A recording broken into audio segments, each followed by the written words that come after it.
Hello YouTube, welcome to Sin City Living. My name is Jason. I'll be bringing you today's episode. As always, please hit the like and subscribe buttons. We have weekly content coming out, don't want to miss a thing. And for today's episode, I want to cover another very low bankroll method that you can use when you're playing dice to still be somewhat involved in the game. Give you a chance to build that bankroll up so you can play some more interesting strategies.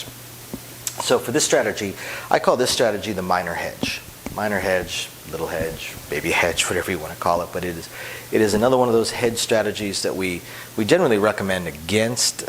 You want to pick one side or the other because otherwise you're kind of sort of evening out your money. But I can see how some players might want to try this strategy, especially on a not a cold table, but kind of a medium table. And this is how it works. This strategy, unlike most, you're not going to do a pass line bet. You're going to do a don't pass bet. And for this strategy, we're going to assume we're on a $5 table. If we were on a $10 table, just double every single bet. Okay. So you're going to do $10 don't pass. And once there's a point, we'll say the 9. I use the 9 as an example a lot. You're going to place the 6 and 8 for 1 unit each. The reason it's a hedge strategy is that in the event of a 7 out, this one's $10, you lost $12 here, so you're only down $2. That's the thinking, that's the theory, that's the idea. Either one of these hit, they pay you $7. So what you could certainly do is you could do a same bet, then another one hits, same bet. You now have $14 in profit, and now you can start playing around. 6 hits. Why am I doing that? 6 hits. Press it up. 6 hits again. Press it 1 unit. 6 hits again. Go to 30. You see where we're going with this. You slowly start bringing your bets up. Possibly at a certain point, maybe you do a lay.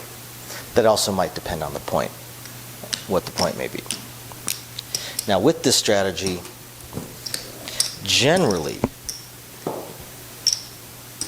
you're going to do something slightly different if the point ends up being a 6 or 8.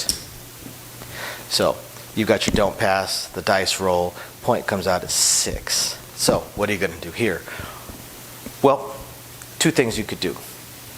You could kind of go all in with your strategy and just do a $12 8 instead of a $6 6 and 8. You just do a $12 8. That's certainly one method that you can use. That's one way that you can do this. Another way of doing it would be to take your don't pass down.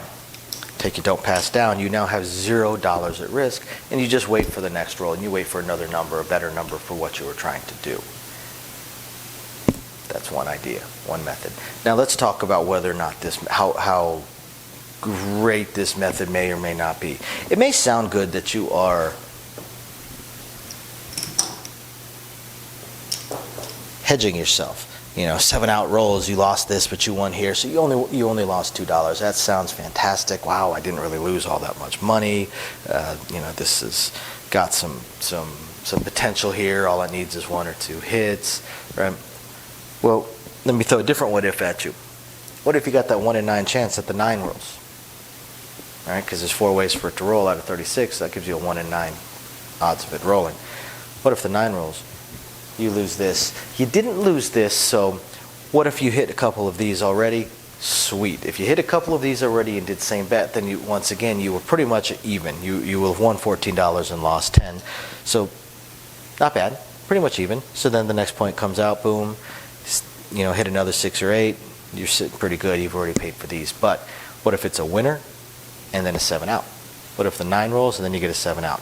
Okay, that happens quite a lot. A winner and then a 7 out. Basically a 4 roll.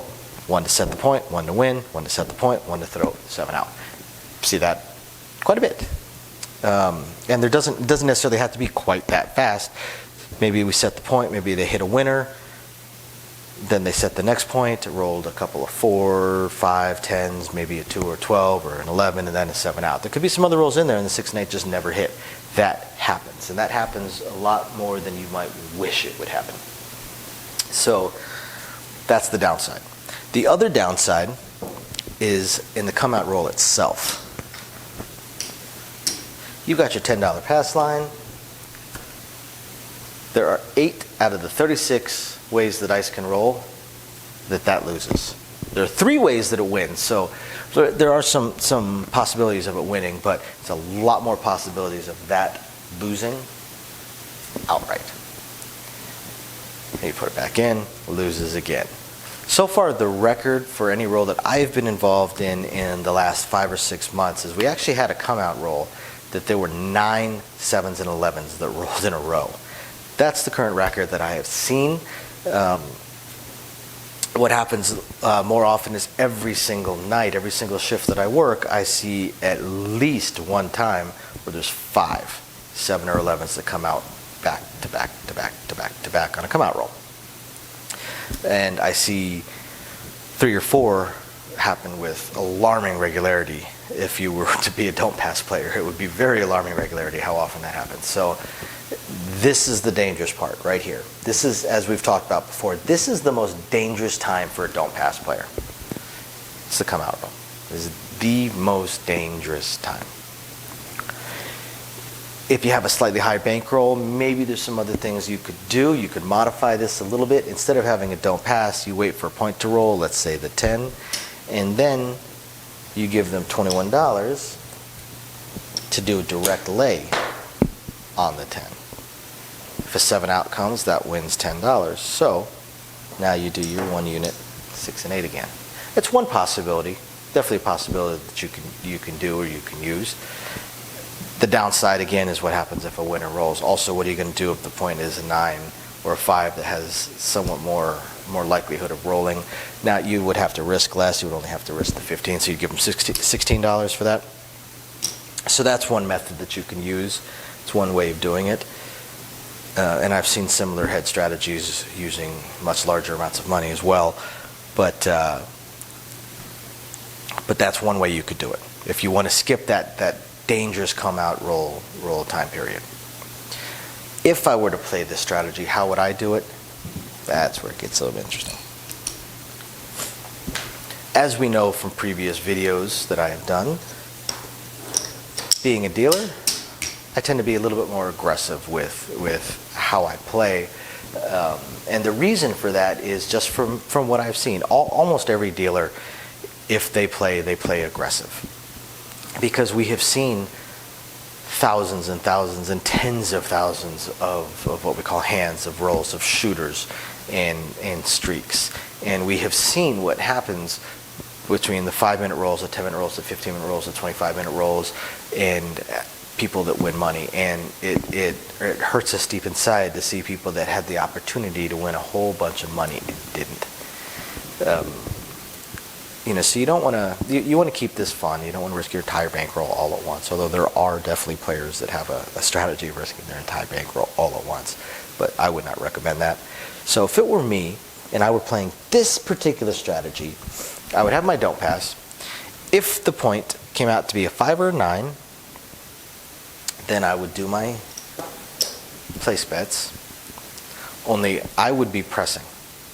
I'd probably press 1 unit every single time, or I would start to expand it out a little bit. Go from a 6 and 8 to a 5, 6 and 8. Then go to a 4, 5, 6 and 8. Then go to a 4, 5, 6, 8, 10. Then press up 1 unit every single time. Then when I have enough, do a lay. Do a $9 lay if this is a $5 minimum table, or do a $15 lay, and just keep going. But if the roll is progressing that well where I've expanded out and pressed everything up, I'm also likely to take that down and just place the point itself. Because now we're in a decent roll, so let me hope this roll continues, and let me just expand out my bets, increase my bets, try and make a little bit of money. So that's how I would play this, but that's just me. Everybody has a different method of playing. So I hope you guys enjoyed this strategy. It's a smaller bankroll strategy. It has its pluses and minuses. It may sound like I'm discouraging it, but it's not a horrible strategy. I've definitely seen worse. At least there's some thought behind the strategy, and in some roles it's going to make sense. Some roles are really going to hurt it, but some roles will really hurt any strategy. So hope you guys enjoy it. Please hit the like and subscribe buttons, and we will catch you next time.